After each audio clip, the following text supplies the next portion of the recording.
নারীরা মাহরাম ছাড়া একাকী তওয়াফ করতে পারবে কিনা? উত্তর হলো হ্যাঁ, নারীরা মাহরাম ছাড়া একাকী তওয়াফ করতে পারবেন। কেউ মাহরামের সাথে হজে গেছেন, সফরে গেছেন, মাহরাম হোটেলে আছেন, তিনি একাকী তওয়াফ করলেন, বা মাহরাম হারামে আছেন, বসে আছেন, ভদ্রমহিলা তওয়াফ করছেন, একাকী তিনি করতে পারবেন।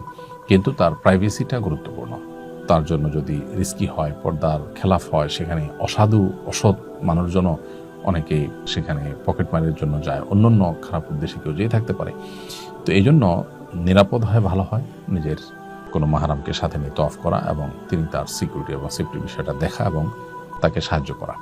কিন্তু একাকী তওয়াফ করতে চাইলে, বিশেষ করে তিনি যদি সতর্কতার সাথে নিজের মতো করে করতে চান, করতে পারবেন।